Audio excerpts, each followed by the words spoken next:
ঠাকুর কি আমাদের বাড়িতে আসবে কাঞ্চন? কেন আসবে না? ভক্ত যদি মন প্রাণ খুলে তাই মনে ঠাকুরকে ডাকে তাহলে নিশ্চয়ই আসবে। তুমি কি জানো না ভক্তির ডাকে ভগবান কাঁদে?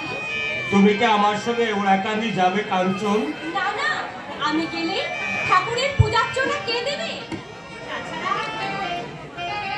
আমার ঠাকুর তো সব সময় স্বর্গে থাকে।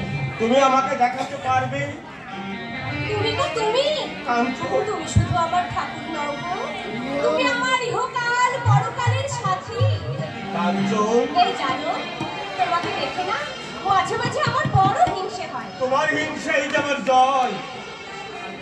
এই লক্ষ্মী খালি বারুণীর মেলায় যত ভক্ত আসে তাদের সবার মুখে একই কথা, তারা সাধুর বাড়িতে যাচ্ছে। গঙ্গার্চনা কোনা ভক্তরা গেলে তারা সবাই একই কথা বলে, অশ্বিনী গোসাইয়ের বাড়িতে যাচ্ছে। কেন গো কেন?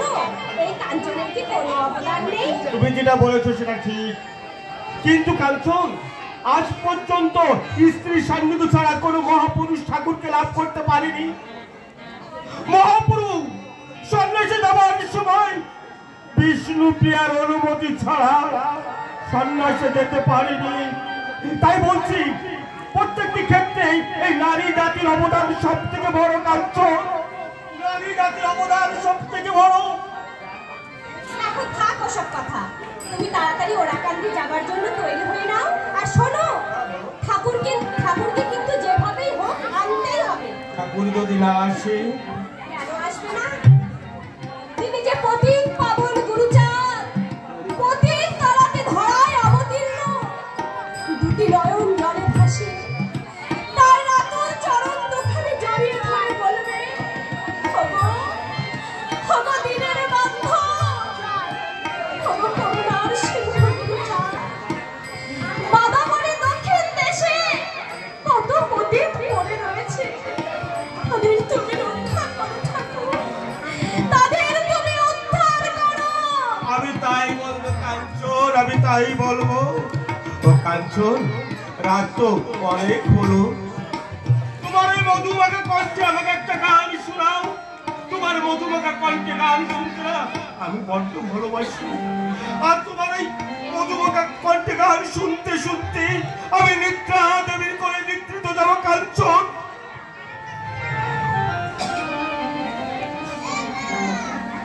আর ঠাকুরের গান গাইতে গাইতে কেটে যাবে আমাদের দুজনের দুঃখের নিশি।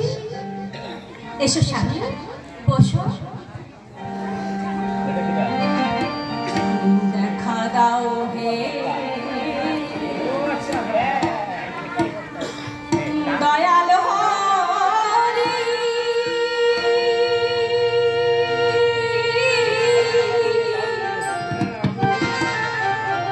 আমার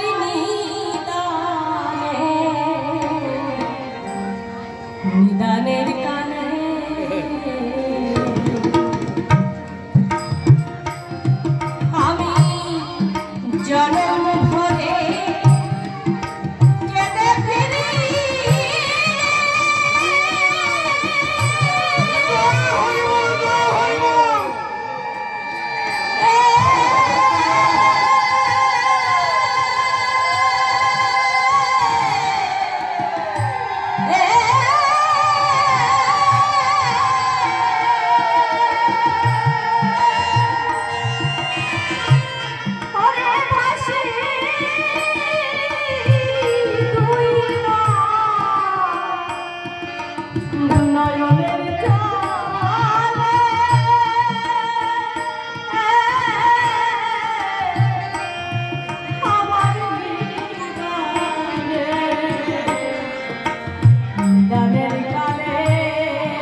একটুখানি মোর শুনে রাখা ভালো, কর্মযোগ্য শিখাইয়া গেল চাল, জগৎ করিবে আলো। খাও বা না খাও, সন্তান আদি শিক্ষা দিবে সবে, এই বাক্য পালিবারে পূর্ণ মমসা। হাতে কাম মুখে নাম, সৎ চরিত্র রবে, সৎ চরিত্র থেকে সদা সত্য কথা কবে। পরসতী পরস্ত্রী স্পর্শ না করিবে, তুমি না ডাকিলে হরি,